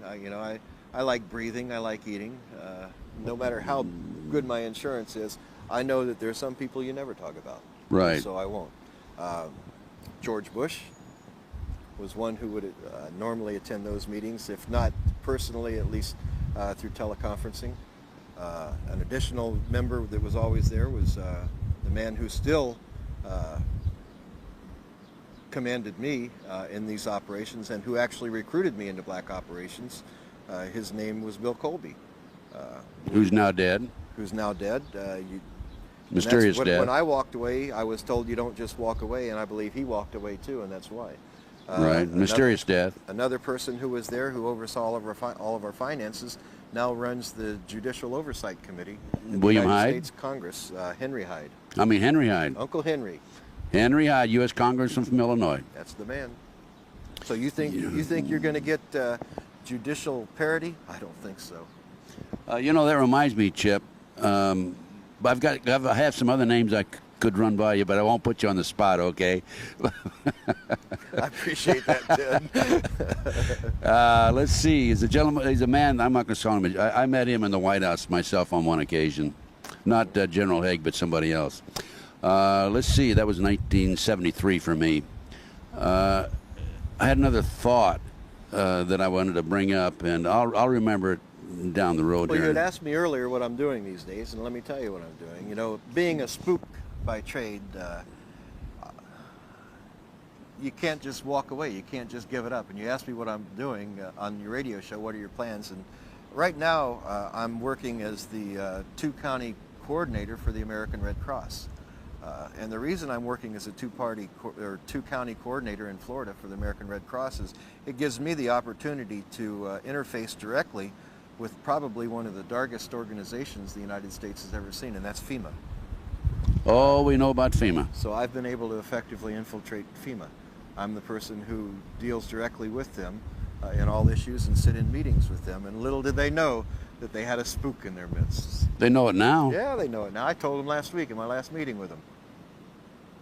Well, then you have some pretty good information, I think, don't you? I waited till I got what I needed, and then I put it on the website. I did a big article on the website, exposed what they have going, how they effectively hope to take over. The big thing with FEMA is if the United States ever goes in to martial law, which can be put in place any time now because of Clinton's recent filings under the National Security Executive Act. Orders. Right. Since he's declared a national state of emergency already, all he has to do is have a nuclear, biological, or chemical threat active, and he can declare martial law. That's going to be pretty easy if he pushes Saddam into blowing up a biological, or if he shows the United States that there are people here, factions here, trying to do that, like they just tried to do with Harris. He can then effectively declare martial law. If he does that, though, the people who really take over the country and run things is FEMA. So you have to make sure, and I don't know that James E. Witt the current head of FEMA, is one who goes along with this plan. He just, and sitting in our briefings and everything, he's just not one that's going to do it. So. Well, didn't they replace him, or aren't they replacing him? So quietly, last fall, they opened some offices in Washington at FEMA headquarters and brought their Region 6 administrator, a man named Raymond Buddy Young. Oh, we mentioned him earlier, right? Bill Security Clinton's officer. Security chief. That's right. Is taking over FEMA. Well, we'll see what happens in the future. Of course, we know FEMA is Federal Emergency Management Agency, and they have they take precedent over all law enforcement, federal and local, And in the event of military. and military in the event of a national emergency. That's correct. What a very clever plan devised by. That was originally set up by Bush, wasn't it? Yeah, it actually came from years ago, and if folks would ever want to go to the website and read that article, it's available there. It's called FEMA, the Dark Underbelly. What's your website? It's if they'll go to www.2.net and then just click on the Black Ops at the bottom of the page, they'll go right to the website. What about prison camps? You had information about prison camps. When we would fly cross country in Black Ops, in Special Ops, we would normally RO in at different areas. Nellis Air Force Base was one. A lot of military bases where they have large encampment areas that are built. We would RO in. We'd stay in those encampment areas. High security encampment areas. No cargo inside. And they aren't built for cargo. They aren't built to store things. They're built for people. What they intend on doing with that, I don't know, but they're in place. How many prison camps would you say? I know of 5 or 6 that I saw. I also know that the United States Bureau of Prisons is in the process of acquiring land across the U.S. In Coleman, Florida. They just acquired 1,200 acres for a prison, and they don't need near that for a prison. That's a big area. Well, they already have a prison, federal prison in Coleman, Florida. Yeah, that's correct. There's a political prisoner there named Michael Reconnaissouda, who I'm in contact with regularly. Right. Ex-agency also, by the way. In Texas, there are 8 prisons that have been built in recent years. They are staffed, but there's no inmates there. Is that the case in the prison camps that you were in? Yeah, they were staffed with security, just skeleton crew security. But no inmates. No inmates, no. Watch out, be careful. It's right around the corner, it looks like. And I don't prefer the word inmates. I prefer the name prisoners or convicts. If you're convicted, you're a convict. If you're not convicted, you're a prisoner. Is there anything else you want to mention about FEMA? No, I think that's about it. It's probably one of the darkest agencies that we have. Really, its power is, they have unbridled power to do anything. It takes Congress right out of the act. All Clinton has to do, or all the president, whoever it may be, has to do is from time to time report to Congress. That means he can send a 3x5 card to them and say, hey guys, things are fine and dandy. Come on back to work someday, but not today. What about Rothschild, Rockefeller? Do you have any connections there to CIA and some of the cool? Not the CIA. Rockefeller. Let me see. I keep forgetting about the mic. How about the Rockefeller, Rothschilds, and that bunch? Do you have anything that would tie them into the CIA operation, covert operation? Not CIA, but in Black Ops and when we talk about the G7 meetings and setting things in place, that the powerful families always have input to the politicians that they've placed in power. And so in that arena, it's very easily for them to get their own desires taken care of. On a number of occasions, we've done work for them. You're talking about Jupiter Island now? Yes. So they have representatives there? Well, sure. Do you know, I know you know about the Bilderbergers, Council of Foreign Relations, Trilateral Commission. Were the representatives of those organizations there? No, when you talk about the Bilderbergers and G7, you're really talking about the same group of people, because the G7 are the politicians representing all these group of people. And some of these top politicians bring in their desires, and this is what we want to do, and Amschel Rothschild wants this done before he died, and it was done. And then Rupert Murdoch put out the word to 600 of his various news outlets and said under no circumstances mention homicide, either natural causes or suicide. And of course they came out with he hung himself, and then the French police came along and said, wait a minute, it was murder, he was murdered. You remember that? Yeah. More control of the media. Hung himself on a towel rack in a hotel. Now folks, how many people have you hung a wet towel on the towel rack and it fell out of the wall? Exactly. Kind of tough. That's right. Chip, there's a couple other areas I thought about. Okay. They just come back to my memory now, because we've been skipping around now at the end. You mentioned on my radio show how you dealt with, we mentioned Henry Hyde earlier, how you dealt with some of your assignments financially. You want to go into that? You had an attorney in northern New York, and you could walk into certain banks, and on your signature you get $250,000 without any difficulty. Well, in the earlier years with the CIA, you know, all of us understand. I think a lot of us have seen the movie Air America, how the CIA would set up they're called proprietary companies. We learned early from those efforts that we could do that in the Black Ops arena also. Working for the operational subgroups, we would set up what's called proprietary companies.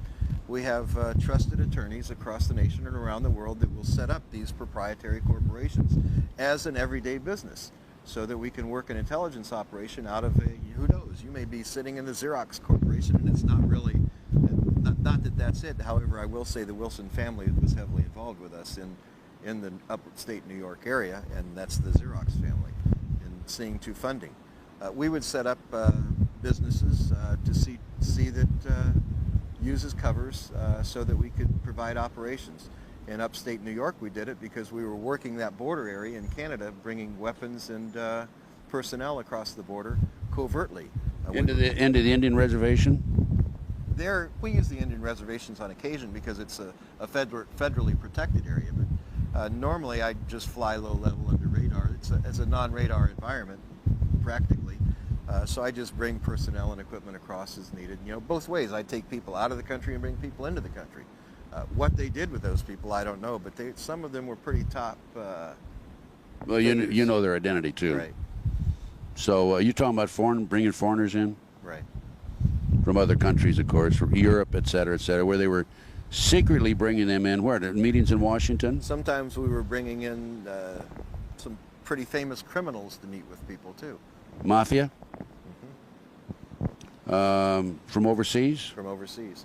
People that we thought were gone for years and years that we'd bring in for meetings. They're just in sanctuary somewhere. Let's go back to did I state it properly when I said on your signature you could pick up $250,000 cash? On my signature, $250,000. It was set up by an attorney out of Rochester, New York, who was a company man. Is he alive today, the attorney in Rochester, New York? No, he died. Heart attack? I don't know. But he's no longer with us. He shouldn't have had that punch. No, I will say, though, that he was ill, even when he was working with us. But I had a $250,000 line of credit. I could walk in, and the reason we had that is these missions, you know, they're not cheap. You have to hire your assets in, and I would have to pay men from $25,000 to $50,000 per mission to work for us, and that's how it was done. It was done with cash. You know, we don't no say paper trail. Where's your checking account? Here's your at the end of each month. They didn't get a what's it called, a pay stub showing them their withholding and everything. No, yeah, no IRS problem. At least that way, right? That's what I love about the media. You know, you read about black operations, and the media always wants to say, "Well, I want to see your pay stub from that." Well, these guys are just about brainless. I don't know any other way to say it. And now speaking of Henry Hyde, we talked about him earlier. He was the one that kept track of your $250,000 withdrawals. Well, he set up the account and got the line of credit for us. And he could do that because he was heavily involved in the banking industry. Where the guarantees for that money came from, I don't know. But I know that they always had to have a participating banker in the bank that we used. And this particular banker was one of the vice presidents of commercial lending. So, Chip, let's go back now. And you were asked to coordinate an operation against a fellow American at one point, and that's when you, according to your previous interviews with me on the radio, decided you had enough. Mm-hmm. Tell us about the meeting that you attended where you announced that. Well, you know, Ted, this was simply the final straw. I had been asked on numerous occasions to participate in operations against American citizens. From the time I joined the operations subgroups in '86, They targeted U.S. citizens, they targeted foreign citizens, and in the intelligence community, fair game for us, our targets were what we thought of as criminals, intelligence officers, and politicians around the world that we target to influence outcomes of certain things. But when they started targeting U.S. citizens, you know, having been a target at one time myself in Vietnam, I was a target. You're a little sensitive then. I'm very sensitive when it came to that, and I told. Not to mention when they targeted Nancy. Yeah, that's right. That was it. I'll tell you. That brought broke my wrath. That's it, right? When okay. when I was and good asked, for you. Huh? When I was asked in '92 to see to it that Ross Perot was neutralized, and when I say neutralized, it means that we could intimidate him, we could coerce him, which is a little stronger, more strong-arm tactics, or we could terminate him. And the man who actually gave the order to do that was George Bush, the President of the United States. And this was in a meeting you attended. It was in Jupiter Island. He wanted Ross Perot neutralized. I went to a friend who's a federal officer. I walked out that day. I dropped a tape on the table. It had been my insurance policy, and I so that they could see what I had, I let them know, this is what I have. If I die, it'll come forward. Now, this is you're in a meeting, and you said, I've had it. This is enough. Put the tape down. Hey, guys, I'm leaving. You left. Do you think that they reviewed the tape immediately? I bet they couldn't get it in a VCR quick enough. I would imagine they had a stampede right behind you with the tape in hand. I talked to Colby. The first VCR machine. I talked to Bill after that. He was in the meeting, and he said that they just looked at each other stunned at first. They just couldn't believe it, because Bill told me on the spot. He said, Chip, you can't walk away from black operations. And that's when I put it down, and a smile came across his face, because he's the one that told me to do it. He's the one that taught me to make it. That told you how to do it, huh? Yeah, he knew on all those meetings what I was doing. You know, here I'd sit there with a briefcase, pointing the briefcase. It was pretty obvious to him. He and I were the only real spooks in the meeting, that, you know, other than some of the other... You were the only two real loyal Americans then, weren't you? Well, yeah, others were Mossad agents and so forth, but they're protected by this too. Most of the guys in the OSGs are protected. When I say that there's 8 different officers, they're not necessarily U.S. officers. What are the other countries represented there? The Mossad, and British intelligence. Those 3 entities are compile the 8 men that protects right now. Wait a minute. The Mossad, British and American? The Mossad, British and American. But didn't you have other countries represented there? We had Danish intelligence, we had Turkish intelligence, yeah. But that was, sometimes Australians, you know, had input in, but that was about it.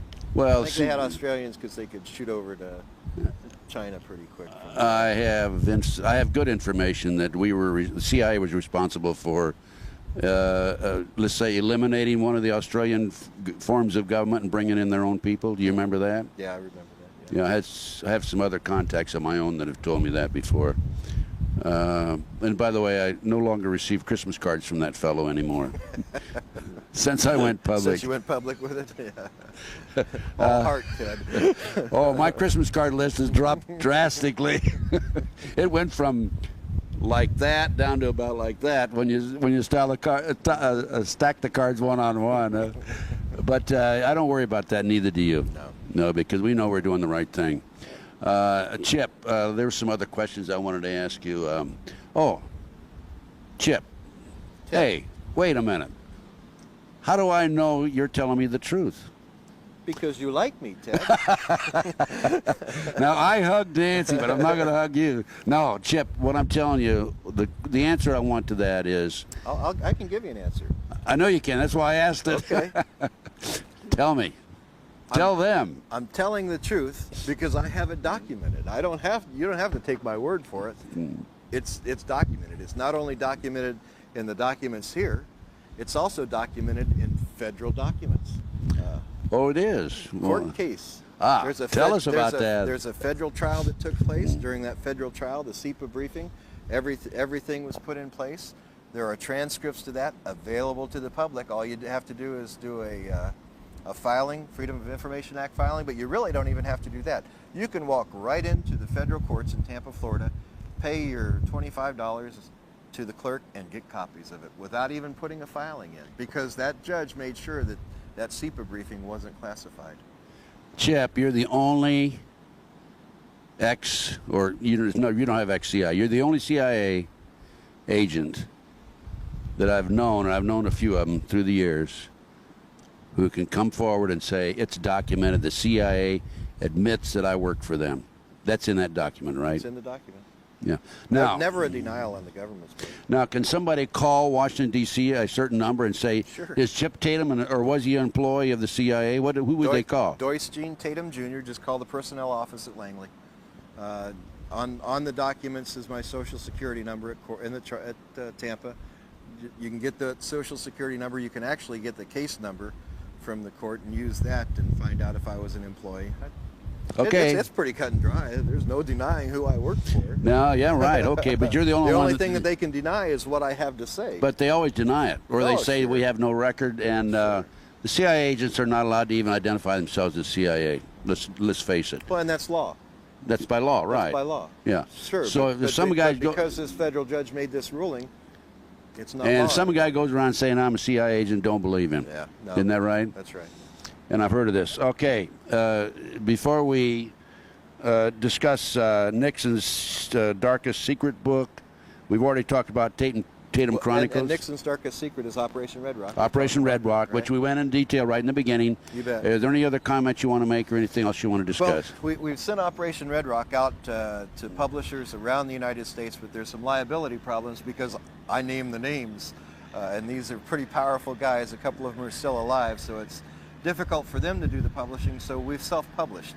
But the remarks that I get back from everyone, including Hollywood, is this is one of the best reads we've ever had. Oh, are you kidding? What a great movie. Exciting book. Yeah, what a great movie. So we do have someone who's willing to go forward with a movie on Operation Red Rock now, but we're going to have to fictionalize it a little bit so that there's not that liability. Are you going to have a movie of it? Yes. Oh, great. Yep. There'll be a movie within the next couple of years, I'll say. Ah, great. Fantastic.